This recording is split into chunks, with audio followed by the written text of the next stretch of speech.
empresa estatal socialista a partir de las nuevas medidas aprobadas para su perfeccionamiento y también mayor autonomía. Hoy miramos el tema desde otras aristas y nos acompaña para el análisis el periodista Lázaro Manuel Alonso. Muy buenos días. Qué gusto saludarte, Fidel, en esta emisión de viernes que, como decías, seguimos acercándonos a la empresa estatal socialista, sus facultades, las nuevas medidas que se han aprobado, que ya son están en cuerpos legales, tanto en decretos leyes como en resoluciones, para justamente pues dinamizarla, perfeccionarla, pero también otorgarle mayor autonomía en el escenario económico de nuestro país. Te dejo entonces con el desarrollo de esta primera parte del tema. Usted regresa más adelante. Muy bien. Y yo me voy a quedar por acá porque los trabajadores de la UEB Vías y Puentes, de la empresa de Ferrocarriles de Cuba Este, de la Unión de Ferrocarriles de Cuba, escribieron al tema de la semana. Aquí ustedes tienen la misiva que nos enviaron, porque están preocupados e inconformes por la decisión de no distribuir las utilidades. Según refieren en esta carta que nos han enviado, les han dicho que es imposible distribuir esas utilidades porque la empresa se encuentra en pérdidas. Sin embargo, ellos alegan que su UEB cerró el primer trimestre del año con buenos resultados, incluso han generado una utilidad propia y no tienen adeudos. También argumentan que la resolución 375 del 2020 no plantea eliminar la distribución de las utilidades en las UEB si la empresa no cumple en su conjunto los indicadores económicos y contables. Por último, nos hacen saber en su comunicación que la decisión afecta notablemente el estado de ánimo de los trabajadores y a la vez es contraria al espíritu del ordenamiento monetario. La situación de estos trabajadores del ferrocarril en Camagüey es una de las tantas que hemos recibido por estos días.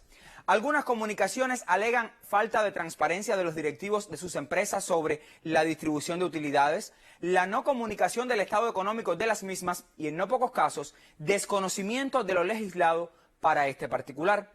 Tomamos este asunto como referencia, como ejemplo, porque entre las mayores facultades que ahora tienen las empresas cubanas está el cómo, en qué cuantías y en qué momento se distribuyen esas utilidades. Incluso otros destinos, como la construcción de viviendas de los trabajadores, un elemento novedoso dentro de lo aprobado hace algunos meses y que hace pocas semanas es legal tras su publicación en la Gaceta Oficial. El lunes alertábamos sobre la necesidad del estudio sistemático de las normas jurídicas en vigencia, que otorgan mayores facultades a las entidades porque si solo se quedan en el enunciado de la resolución o del decreto ley, poco impacto tendrán en la vida económica del país. De ahí que sea, a decir del vicepresidente de la ANEC, en extremo necesario, la revisión y estudio de las nuevas herramientas jurídicas, tanto por los líderes de las empresas como los trabajadores. Estas medidas que se han puesto en vigor adelantan el camino de una ley de empresas en Cuba que termine de una buena vez de regular el funcionamiento de esos centros, sus encadenamientos y prerrogativas. Una ley de empresas que coloque también en igualdad de condiciones a la hora de competir a los distintos actores de la economía nacional y los coloque en mejor estado para su complementación. De todo ello nos hablaron el pasado viernes en el programa Palabra Precisa dos invitados de lujo que nos ayudaron a entender el hoy y los desafíos de la empresa estatal cubana y sobre trabas, realidades y qué más hacer, qué nos queda por recorrer en ese camino. Les propongo el siguiente fragmento que extraímos del programa Palabra Precisa. Y yo pienso que desde el punto de vista de la estructura interna de las empresas se hace cada vez más necesaria una ley de empresa. Es importantísima una ley de empresa que le permita a cada entidad escoger cuál es la mejor variante para ella. Por ejemplo, la posible creación de las MIPYMES, las medianas y pequeñas empresas o las microempresas. Quizá hay empresas que funcionarían mejor bajo otro sistema empresarial o UEB, que a lo mejor pueden convertirse en empresas, que por cierto, dentro de las 15 medidas está la posibilidad de que una UEB, una unidad empresarial de base, pueda convertirse en empresa, o empresas filiales, que es un concepto interesantísimo, que una empresa puede crear una empresa filial o convertir una UEB que cierre los ciclos productivos de manera completa o parcial, pero que cierre los ciclos productivos, que es importantísimo.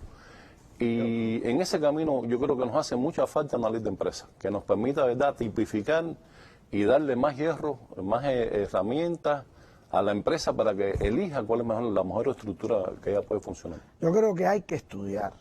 Nos han puesto en las manos muchas normas que aún creo que no las hemos estudiado a profundidad. Y antes de plantearnos una traba, primero tenemos que estudiar porque puede que esté resuelta en uno de esos documentos que nos han puesto en nuestras manos. Si fuera a definir una traba, por definir alguna, yo referiría a la estructura aún de indirecto que tienen las empresas estatales. Creo que tenemos responsabilidad compartida. Creo que nosotros los empresarios tenemos que estudiar más eficientemente nuestras estructuras, pero creo que también hay que evaluar la estructura que prácticamente tenemos que tener para responder a todas las contrapartidas, procedimientos, controles que se nos exigen como empresa estatal y que nos obliga a tener una gran estructura alrededor de eso. Todavía tenemos responsabilidad. Creo que todavía podemos seguirla perfeccionando, podemos seguirla apretando para tener menos indirectos. Sobre la empresa estatal cubana conversamos hoy. Miraremos cómo se inserta dentro del proceso de ordenamiento monetario, cuáles son los caminos, ese camino de integralidad que se ha buscado en la empresa cubana, toda vez que desde el año 2011 se están aprobando medidas para su mayor dinamismo, para también su mayor autonomía. Y por supuesto, ¿cuál es el procedimiento para la distribución de las utilidades que tantos comentarios, tantas comunicaciones han generado esta semana, también en semanas precedentes? Sobre todo ello conversaremos esta mañana más adelante. Usted háganos saber su criterio a través del correo eltema@icrt.cu. Se lo reitero, eltema@icrt.cu, o a través de redes sociales. En Twitter nos puede encontrar como @eltemacuba. Se lo reitero, tome nota, @eltemacuba. Mi colega Fidel Toranzo ha estado siguiendo el debate ya en redes sociales, desde que colocábamos ayer la pregunta y la continuidad del tema. Seguramente compartirá con nosotros más adelante algunas opiniones. Y ya estoy conectado, revisando algunas de las reacciones de televidentes que envían su criterio, su punto de vista sobre este asunto que debatimos en el día de hoy. Regreso más adelante entonces. Te estaré esperando con el desarrollo de este tema en el transcurso de nuestra jornada. Usted siga junto a nosotros. Gracias por acompañarnos.